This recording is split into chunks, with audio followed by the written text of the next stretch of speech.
Is pointing at this wasp.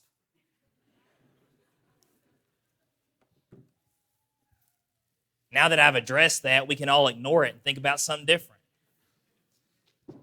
Thank you all for being here. If you like to take out your Bibles and turn to Matthew chapter 5, that's where we're going to begin our reading. It's good to see all of you. And even though the weather's been bad, it's nice to be in the building and be with brethren and get to focus on our God and the things he would have us to do. If we're familiar with the Sermon on the Mount, it goes like this, especially here in Matthew 5. Jesus begins this thought with, look, this is what is religiously acceptable. He says, you say this. And he says what was the religious, average, acceptable thing to do for religious people at the time. And he says, you say this and you find this to be acceptable. But then Jesus stops with all of those and says, but I say to you. And Jesus tells the people to aim higher than what they would consider to be, an average acceptable thing to practice or to do. A great example of this here is in verse 43. And let's play it out together. Matthew 5:43 says this, you have heard that it was said, you shall love your neighbor and hate your enemy. But I say to you, love your enemies, bless those who curse you, do good to those who hate you, and pray for those who spitefully use you and persecute you, that you may be sons of your Father in heaven, for he makes his sun rise on the evil and on the good, and sends rain on the just or on the unjust. For if you love those who love you, what reward have you? Do not even tax collectors do the same? And if you greet your brethren only, what do you do more than others? Do not even tax collectors do so? Therefore you shall be perfect, just as your Father in heaven is perfect. This morning, even though it would be good to talk about the message that Jesus is giving, what I want to talk to you about with my time is the way that Jesus gets to that message.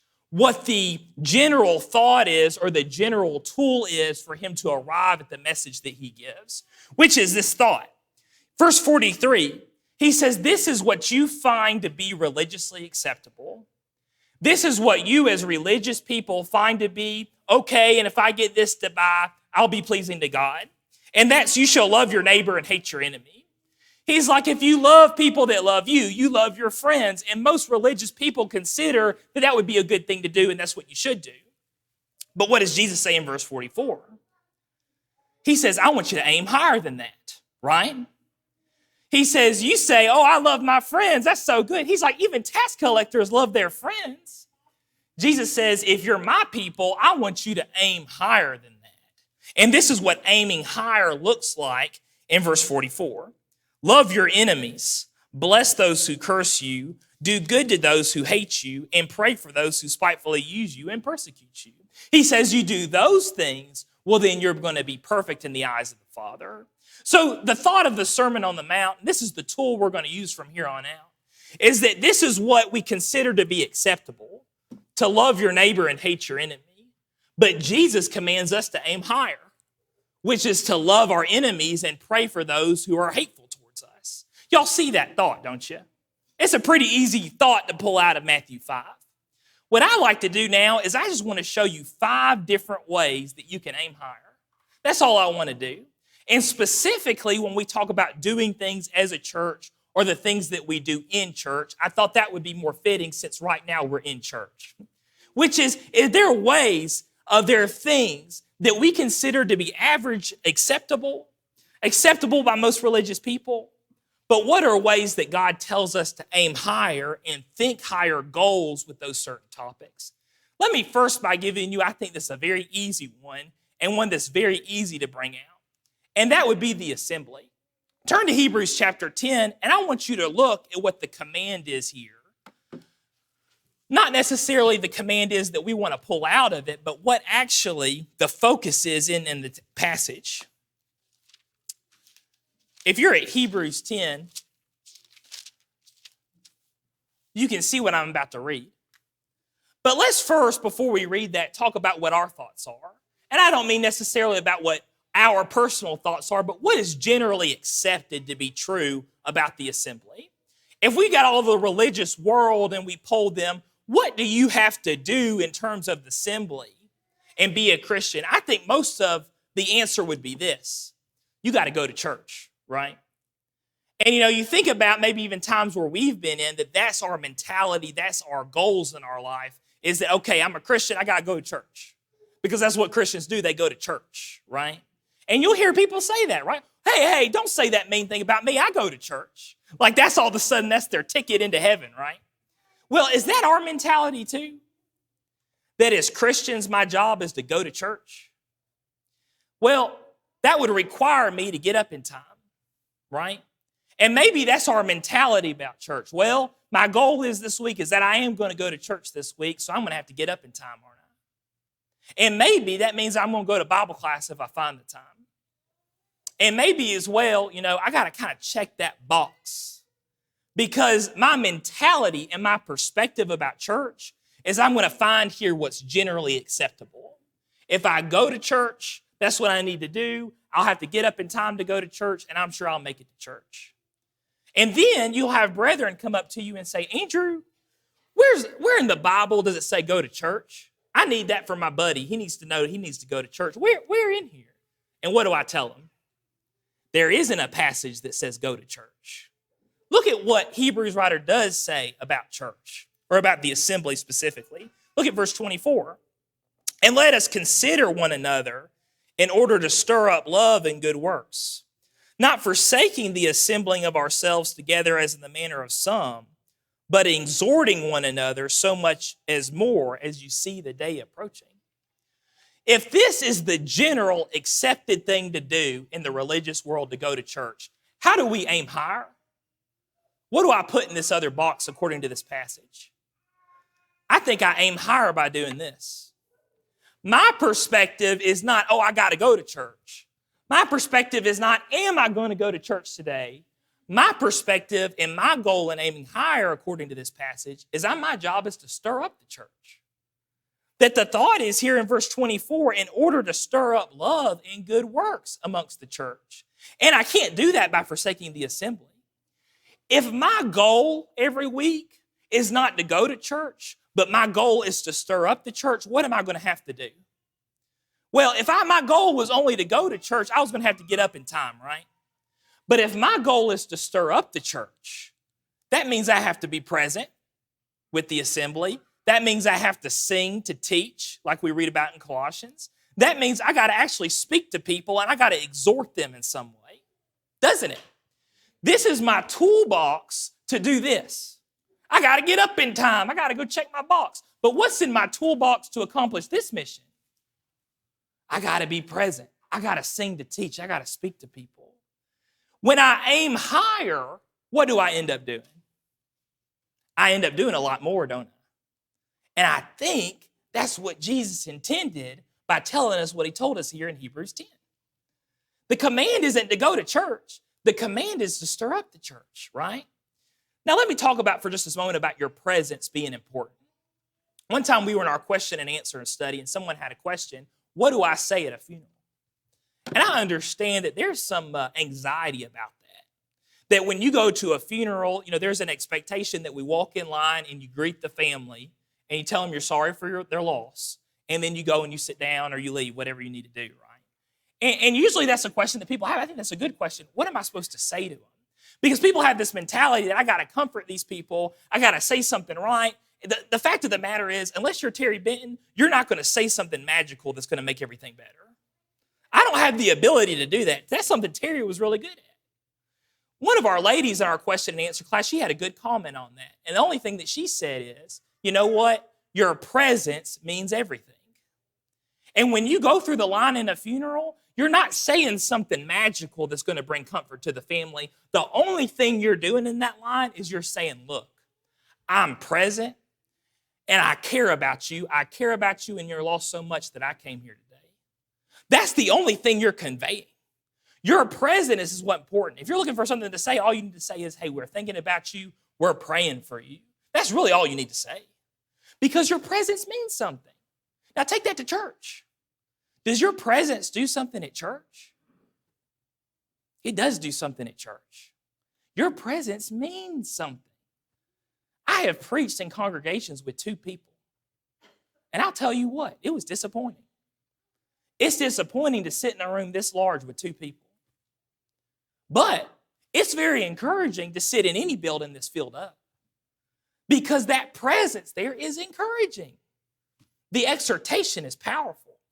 Also, what is better when people are present? The singing sounds better. And I'm not saying that the sound of the singing is what makes it. I'm saying when you hear other voices singing the same message you're singing, that means something, doesn't it?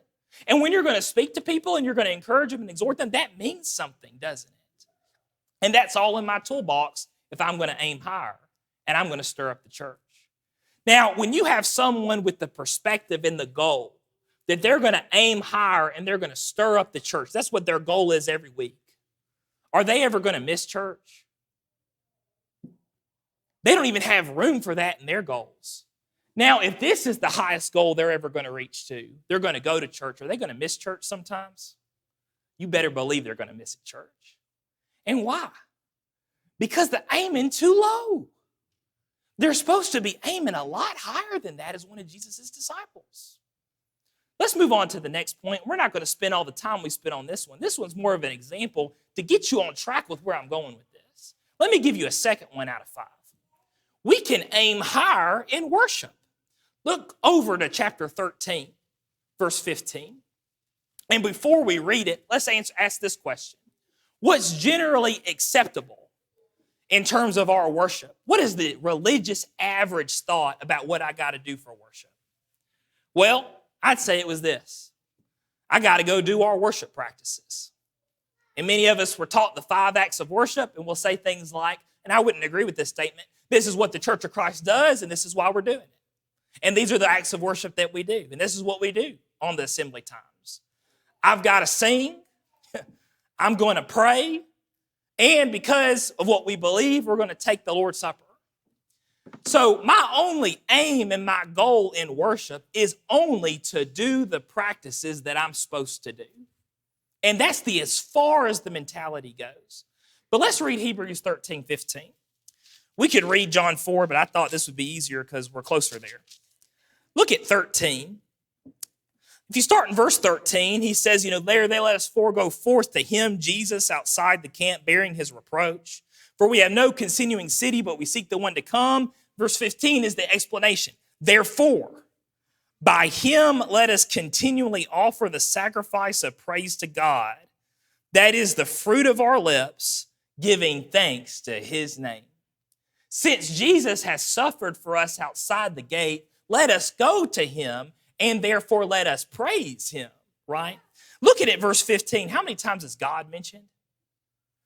It says, therefore, by him, God, 1, right? Let us offer the sacrifice of praise to God, 2. That the fruit of our lips giving thanks to his name, 3. God is named 3 times in this little bitty sentence. What's the point of that? Is the Hebrews writer again asking us to aim higher? Is the point of singing just to come here to get together and sing? Because let's face it, there's a lot of brethren that enjoy singing, and you'll go sing anywhere where people let you go sing. And there's probably a lot of brethren that go to sing-ins or go to church just because they want an opportunity to sing. Praying, I don't know what I can say about that. If you're praying, at least you got some thought to it.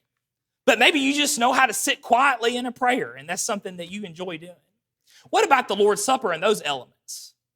Oh, I know I need to take those elements, and that's my perspective. As long as I take that grape juice and chips, I'll be fine. Well, what does this passage tell us to do? What tells us to aim higher? Instead of doing our worship practices, what if our perspective was this? I need to worship God. And I'm going to go and I'm going to worship God and I'm going to sing to God. And I'm going to pray to God.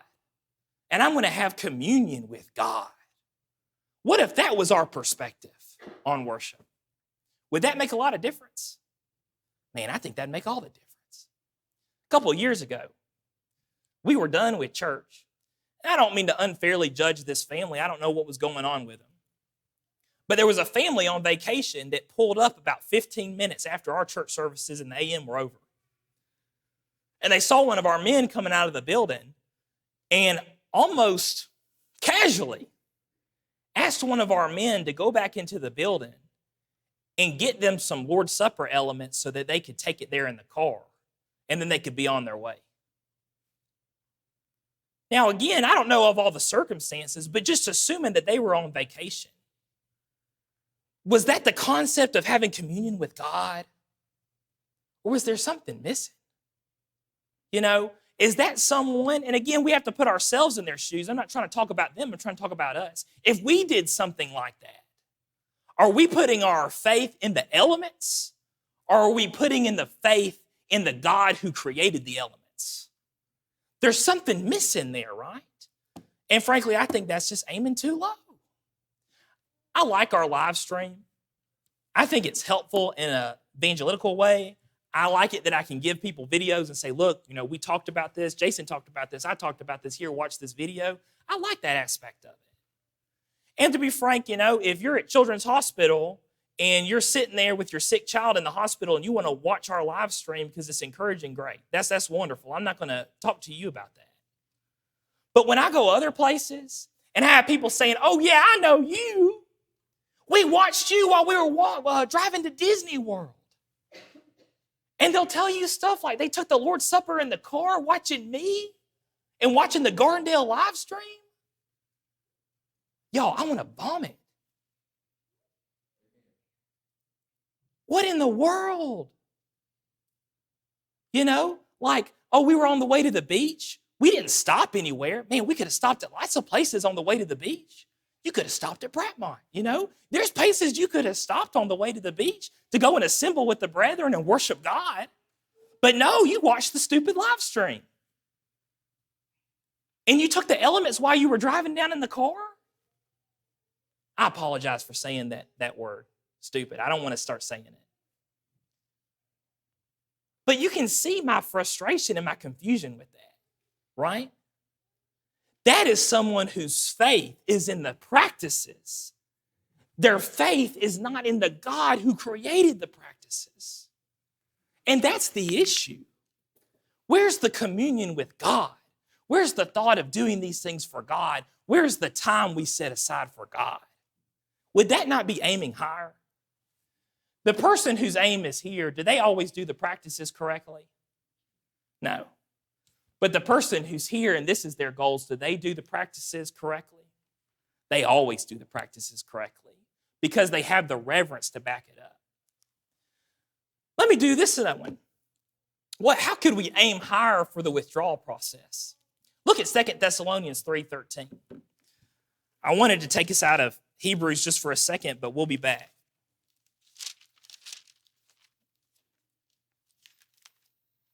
Second Thessalonians.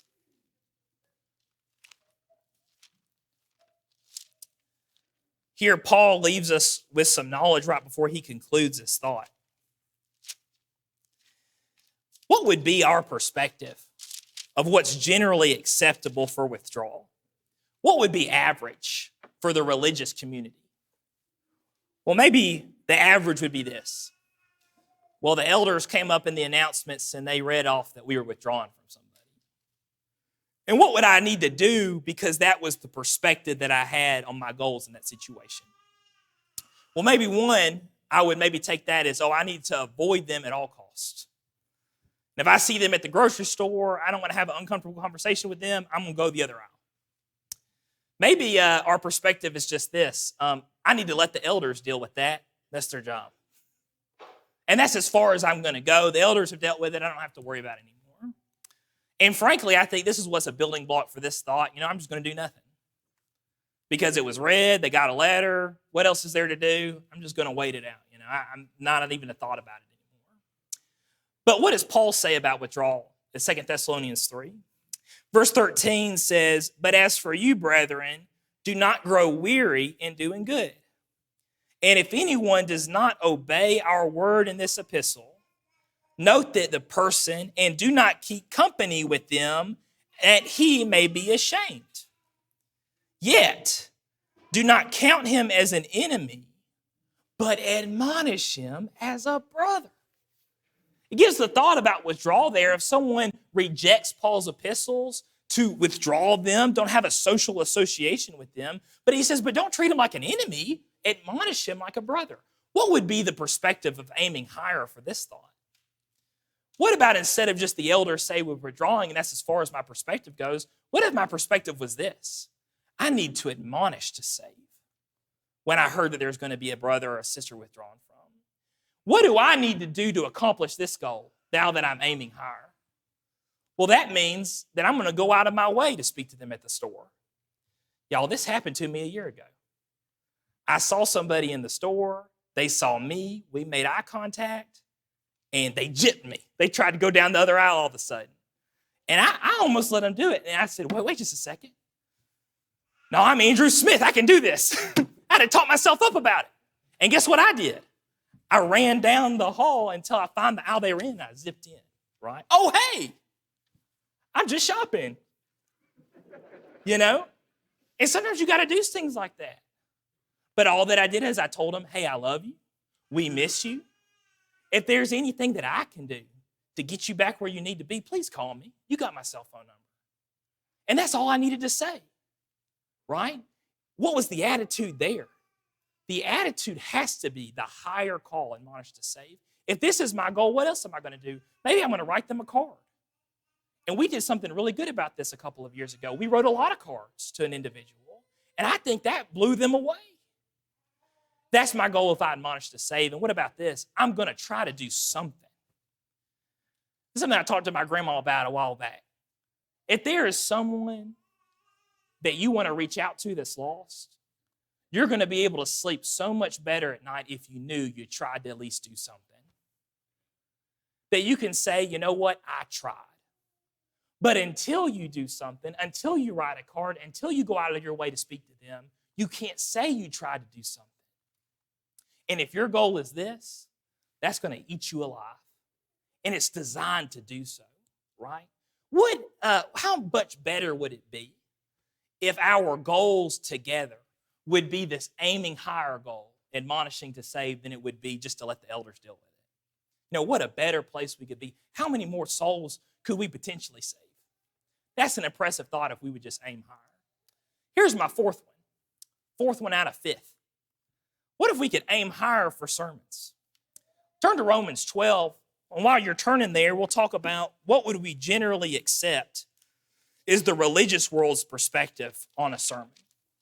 What's generally acceptable? Well, I think what is generally acceptable from the religious world about sermons is the perspective, the goal is, I'm going to listen to a sermon. And that's as deep as it goes. I'm going to listen to a sermon because that's what Christians do. And I come in here and I got my pillow ready to sit on, and I'm going to sit in my pew and I'm going to listen to a sermon. And if that sermon can hold my attention pretty good, I'm going to tell them in the foyer, that's the best sermon you've ever preached, right? And me and Jason love those comments. And that's the thought.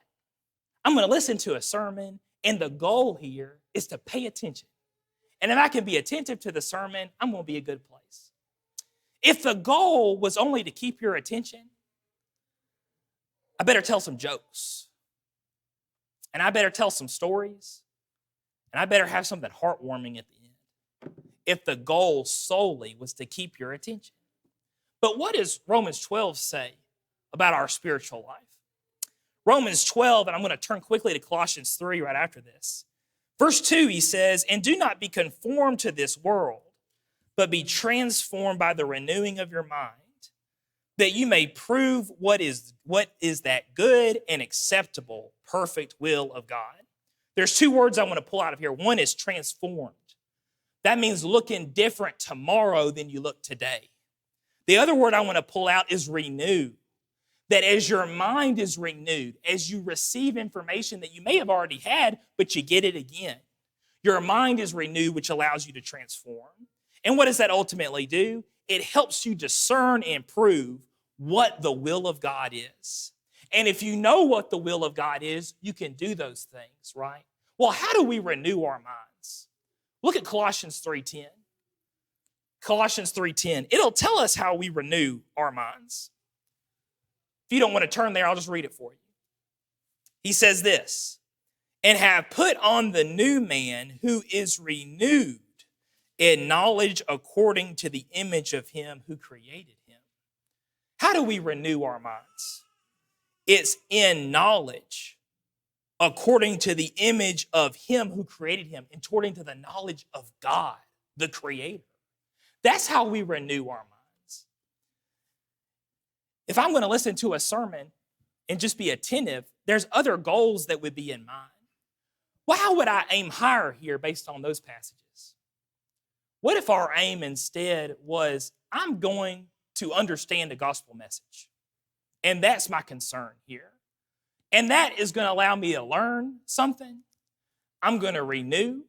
And like Romans 12 said, I'm going to transform. I'm going to be different if I understand this gospel message, right? What if that was the goal for sermons? Wouldn't that be so much better? Wouldn't you enjoy sermons more if that was your perspective? You know, it's funny that, and I didn't know this until I started preaching more. Like in 2013, I probably figured it out. Me and Jason know who's paying attention and who's not. Like, we're right here. Like, it's not like you're invisible. Like, we can know. We've been thinking about this sermon all week. We already know it. You know, we're not having to like read our notes. So we know who's paying attention and who's not. A couple of weeks ago, me and Jason in the Tuesday night class were making fun of the different faces we see. You know, especially to those who obviously aren't paying attention. My favorites, one is the blank stare. And it's like you pick a flower and you're just staring at that flower. And usually the mouth is open. It's like this.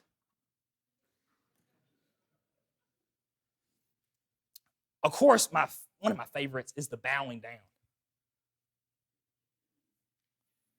And it's just so respectful that you would bow down to what we're reading. How reverent.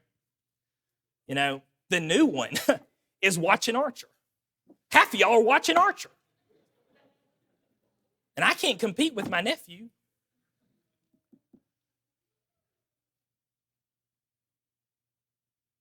What would you be like, though, if your perspective was not, and your goals were not, oh, I'm just supposed to listen to a sermon, but your goal was, I want to understand a gospel message? Where would your eyes be then? And I'm not necessarily talking about up here per se. Would not your eyes be on him? Would not your eyes be here? If you really wanted to understand the gospel message, would you fall asleep in church if this was the goal? And I understand there's going to be days you're sick. There's going to be days that you had to take something. I know there's things like that. But where would your attention be? Now, this is what I think is very interesting of what I've seen. People whose goal is this, and you give them a gospel message, they might nod off on you. People whose goals is this, if they hear a sermon that isn't a gospel message, that's just a whole bunch of jokes and stories, what do? They'll nod off. Why will they nod off if a sermon is not a gospel message? It's because it doesn't help them achieve their goal here. And they can't hold attention to that. This is something we have to train our minds to do, and I think we can aim higher, and how much better would we be off for it? Here's my final thought. We could aim higher for evangelism. Look at Hebrews chapter 5. Back to Hebrews chapter 5. We'll read verse 12 in just a second. You know, what is our general acceptance in the religious world? What do we generally accept is appropriate for evangelism? How do I evangelize as a member here at Gardendale? I think probably the most generally accepted goal is I'm going to invite people to church. I invited someone to church. And that's my goal for evangelism.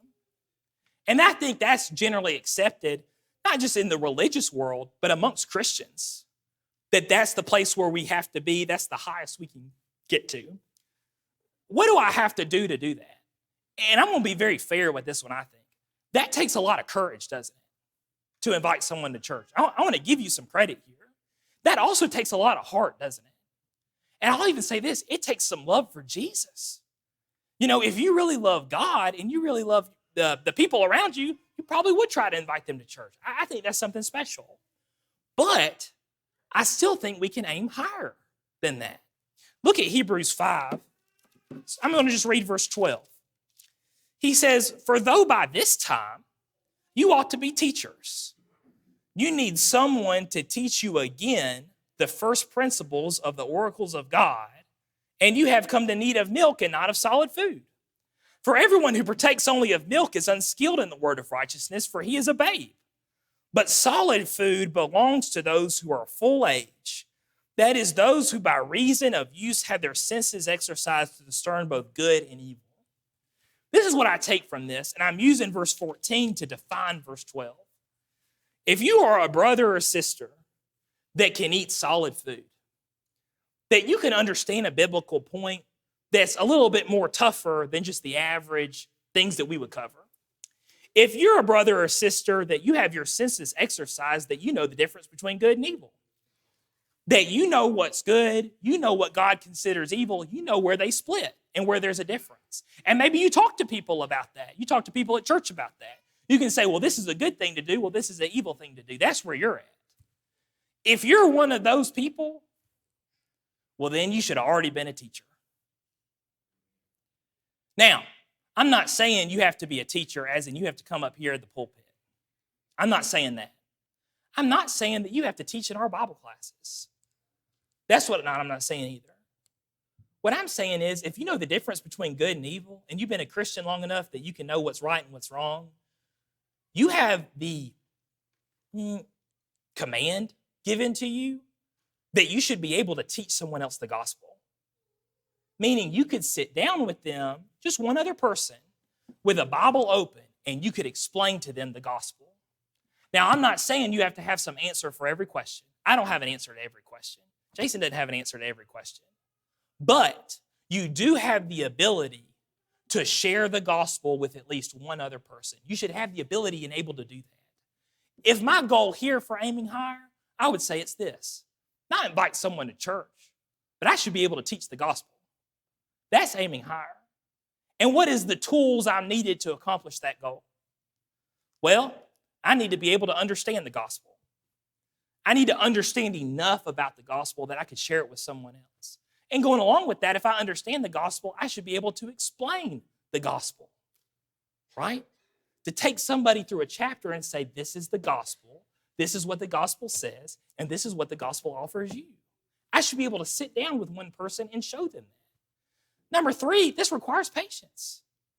That I'm patient with myself, I'm patient with the person I'm studying with, that we can eventually at some point get done teaching the gospel.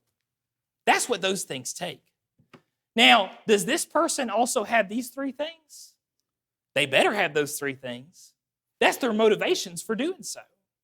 But this right here, that takes a little bit more work, doesn't it? That takes a little bit more effort. That you can understand and explain the gospel well enough and be patient with someone that you can teach somebody else the gospel. Is this not aiming higher here?